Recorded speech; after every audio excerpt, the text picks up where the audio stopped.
నమస్తే. నేను మీ పచ్చిపాల హనుమంతరావుని.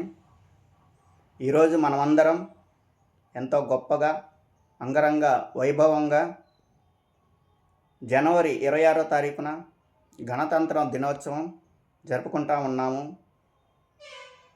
మరి ఈ గణతంత్ర దినోత్సవం యొక్క ప్రాముఖ్యత ఏంటని మనం గమనిస్తే 1930లో జనవరి 26వ తారీఖున అమరవీరులు, పోరాట యోధులు అందరూ కలిసి త్రివర్ణ పతాకాన్ని ఆవిష్కరించి బ్రిటిష్ పరిపాలకులకు మేమంతా సిద్ధంగా ఉన్నాము, భారతదేశ పౌరుల మొత్తం సిద్ధంగా ఉంది, మా దేశానికి స్వతంత్రం సాధించుకోవడానికి మీ అన్ని విధాలుగా సిద్ధంగా ఉన్నాము అనే ఒక గట్టి సందేశాన్ని బ్రిటిష్ పరిపాలకులకు పంపించి వారి గుండెల్లో భయ ఆందోళనను పుట్టించిన రోజు జనవరి 26, 1930వ తారీఖు. ఆ విధంగా సందేశాన్ని పంపించిన తర్వాత సుదీర్ఘ పోరాటాలు చేసి వాళ్ళ ప్రాణాలను, మానాలను సమిధలుగా మార్చి మన దేశానికి, భారతదేశ పౌరులకి స్వతంత్రాన్ని తీసుకొచ్చినారు. ఆ తర్వాత 1950 జనవరి 26వ తారీఖున గొప్ప గొప్ప మేధావులు అందరూ కలిసి డాక్టర్ బిఆర్ అంబేద్కర్ గారి ఆధ్వర్యంలో రాజ్యాంగాన్ని ప్రవేశపెట్టి భారతదేశంలోని పౌరులందరికీ వాళ్ళ భవిష్యత్తుని ఊహించి వారు ఎదుర్కొన్న సమస్యలు నా భారతదేశ పౌరులకి ఇంకా రాగోదు, ముందు తరాల వారికి అని ఎంతో ముందు చూపుతో వారు కొన్ని ముఖ్యమైన అంశాలను రాజ్యాంగంలో చేర్చారు. ఆ అంశాలు ఏమిటని మనం గమనిస్తే స్వేచ్ఛ, సమానత్వం, లౌకికవాదం, న్యాయం. బ్రిటిష్ పరిపాలనలో భారతదేశ యొక్క పౌరులు అనేక విధాలుగా హింసలకు గురయ్యారు, దోపిడీకి గురయ్యారు, దౌర్జన్యాలకు గురయ్యారు.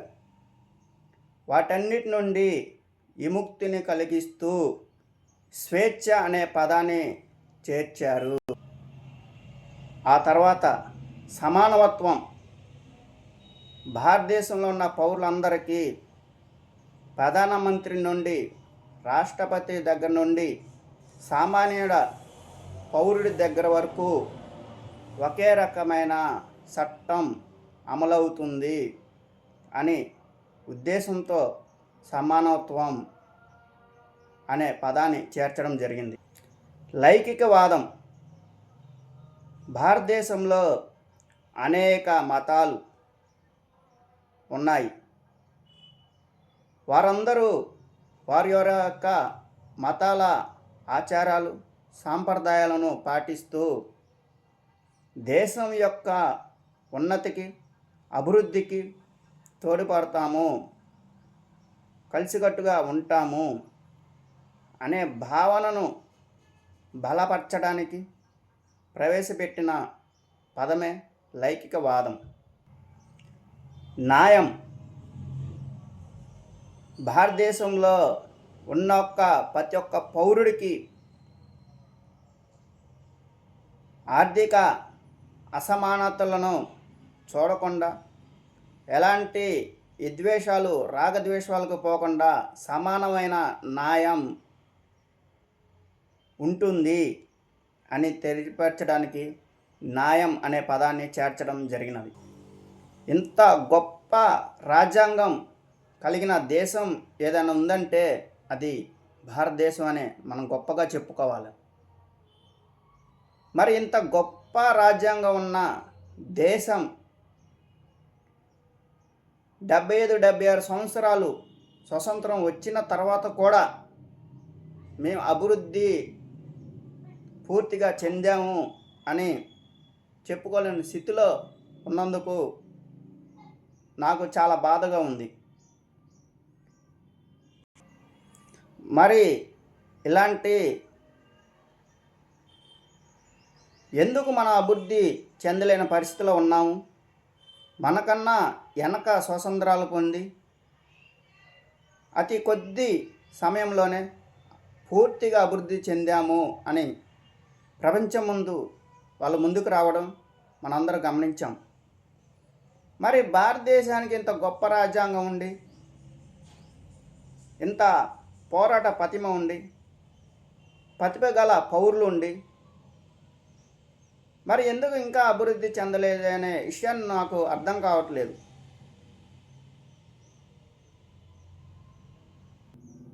మరి భారత రాజ్యాంగంలో చెప్పబడిన ఈ 4 అంశాలను మనం గమనిస్తే స్వేచ్ఛ అమలవుతుందా? బ్రిటిష్ పరిపాలకులు దగ్గర మనం శ్రమక దోపిడీకి గురయ్యాం, ఆర్థిక దోపిడీకి గురయ్యాం. మరి ఈరోజు మనం వాటికి గురి కాకుండా ఉంటున్నామా అని చెప్తే ఖచ్చితంగా గురి అవుతున్నామని చెప్పాల్సిన పరిస్థితిలో మన పౌరులు ఉన్నారు. మరి సమానత్వం అనే పదం గురించి ఒక్కసారి ఆలోచిస్తే అందరికీ సమానంగా చూస్తున్నారా అని గమనిస్తే చూడటం లేదని బాధతో చెప్పాల్సిన పరిస్థితి ఉంది. కులాల పేరు మీద, మతాల పేరు మీద, ఆర్థిక అసమానతల పేరు మీద పౌరులని కించపరుస్తున్నారు.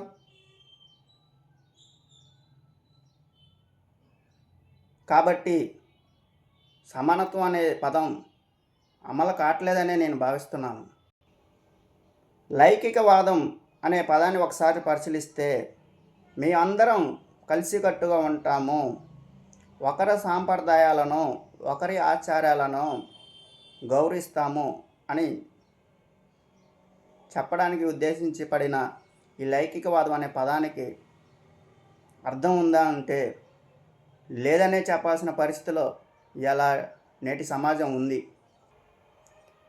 ఒకసారి న్యాయం అనే పదాన్ని ఒకసారి మనం గమనిస్తే అందరికీ న్యాయం జరుగుతుందే? అట్టడుగున ఉన్న రాజకీయ అండదండలు లేని, ఆర్థిక పరిస్థితులు సక్రమంగా లేని మధ్యతరగతి కుటుంబాలు ఎన్నో భారతదేశంలో ఉన్నాయి. వాళ్ళందరికీ న్యాయం జరుగుతుందా అంటే జరగట్లేదనే చెప్పాల్సిన పరిస్థితిలో మనం ఉన్నాము. ఈ విధంగా ఒక్కొక్క అంశాలని మనం పరిశీలిస్తే ఇవన్నీ భారతదేశం యొక్క అభివృద్ధికి అడ్డుపడుతున్న అంశాలు, భారతదేశం అభివృద్ధి చెందకపోవడానికి కారణాలు. ఇంత గొప్ప రాజ్యాంగం, చట్టాలు ఉండి కూడా సామాన్య పౌరులకి ఈ 4 అంశాలనే పరిశీలిస్తే పూర్తి స్థాయిలో అమలు కావట్లేదు. ఆ అమలు కావటం లేదు కాబట్టే భారతదేశం అభివృద్ధి చెందలేదు అనే పదం వాడుతున్నారు అని నాకు అర్థమవుతుంది.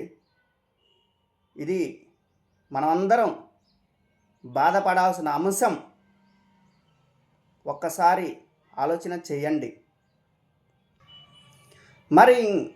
మరి ఏం చేస్తే భారతదేశం అభివృద్ధి చెందుతుంది అని మీరు భావిస్తే మీ యొక్క అభిప్రాయాన్ని కామెంట్ రూపంలో పంపిస్తారని, అదేవిధంగా ఈ మెసేజ్ను మన దేశ ప్రధాని గారికి, శ్రీ నరేంద్ర మోడీ గారికి దగ్గరికి వెళ్ళేదాకా షేర్ చేస్తారని, లైక్ చేస్తారని, సబ్స్క్రైబ్ చేస్తారని ఆశిస్తున్నాను. జై హింద్.